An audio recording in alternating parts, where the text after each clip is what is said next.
Le quartier est situé à l'extrême est de Nice. Géographiquement, on est quand même bien situé puisqu'on a quand même les entrées d'autoroute. On est à l'entrée de la voie rapide. On est à un quart d'heure, 20 minutes du centre-ville. Après la guerre, il fallait bien bâtir, etc., loger les gens. Alors on a bâti comme on a pu, HLM, etc.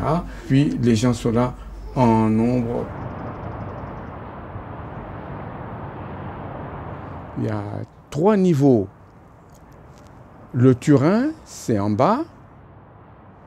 Vivre en bas, c'est bien parce qu'on n'a pas besoin de monter pour, par exemple, monter les courses ou monter après l'école. Mais vivre en bas, c'est aussi du bruit toute la journée, même la nuit. On est entouré des autoroutes. Ce bruit, on va dire, est devenu tellement habituel qu'on arrête d'y prêter attention. Et puis il y a le niveau moyen, on appelle ça le Mont Gros. Nous sommes alors sur la dalle du parking, du Mont Gros. J'apprécie surtout les vues que l'endroit peut donner. Là, le toit du parking qui donne une vue sur les falaises, la colline et un peu sur les résidences. Tout en haut, c'est la résidence privée, le Belvédère, et des résidences HLM. Quand on monte à la résidence Belvédère, juste derrière, on a une vue aussi qui se déploie sur la mer. Oui, on peut voir la mer de l'autre côté.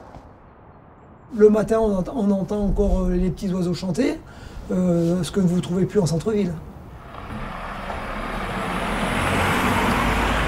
C'est différent. Parce que les gens sont propriétaires et quand ils sont propriétaires, ils savent peut-être comment s'occuper de leur espace habité. Oui, ils sont plus responsables, je vais dire. C'est une copropriété, donc nous, on veille à ce qu'elle soit bien entretenue. Malgré l'aspect un peu brutal des bâtiments, je pense qu'ils s'inscrivent assez bien dans le paysage. Puis il y a de la verdure, il y a une montagne et c'est beau. À mon époque, il y avait un peu plus d'aire de jeu, je trouve. Et aujourd'hui, on en voit beaucoup moins. Je trouve ça dommage parce que quand je monte la pente aussi, je vois qu'il y a beaucoup d'enfants qui se mettent en danger sur la route dû au fait qu'il n'y a pas assez de jeux, d'aire de jeu. Donc ils s'amusent à descendre avec des skates sur la route. Et vu que c'est une pente qui est en une seule voie, ça peut faire des accidents, quoi.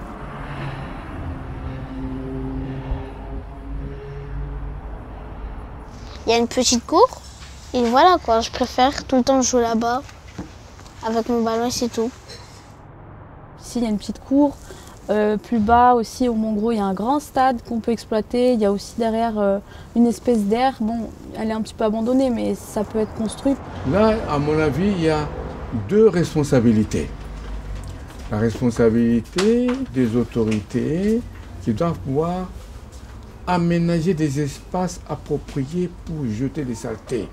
Mais finalement, les acteurs, c'est les habitants du quartier. Les premiers qui doivent payer la note en quelque sorte, c'est les parents. Ils doivent pouvoir montrer l'exemple.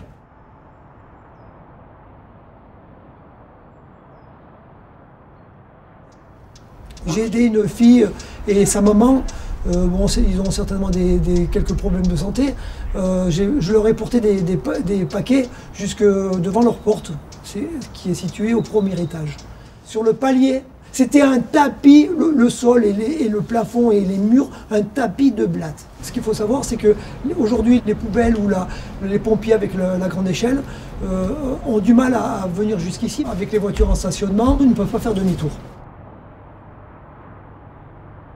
Avant, il y avait une navette qui attendait juste en bas et ceux qui devaient monter prenaient la navette jusqu'en haut. Parce qu'on voit des personnes très âgées qui montent toute la montagne, c'est difficile pour eux avec les sacs. Souvent, elles n'ont pas de voiture, donc pour eux, c'est trop difficile. Et souvent, je vois que quand tel ou tel parent des difficultés, les jeunes arrivent, je vais vous aider. En bas, on a peut-être une boulangerie et une alimentation africaine, mais on n'a pas autre chose. Ça pourrait être sympa d'animer quelque chose d'autre. Puis c'est bien, il y a une association aussi en bas. Et il y a aussi une association que je pense qu'elle fait bien son travail avec toutes les limites du quartier. Galis, c'est l'association pour les enfants.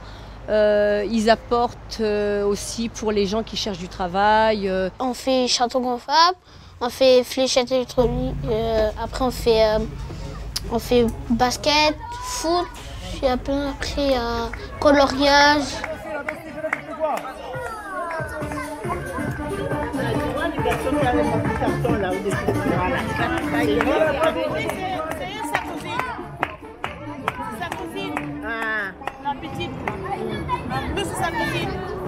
Bravo, vas-y, continue. C'est lui qui avait les laits, des petits trucs de lait.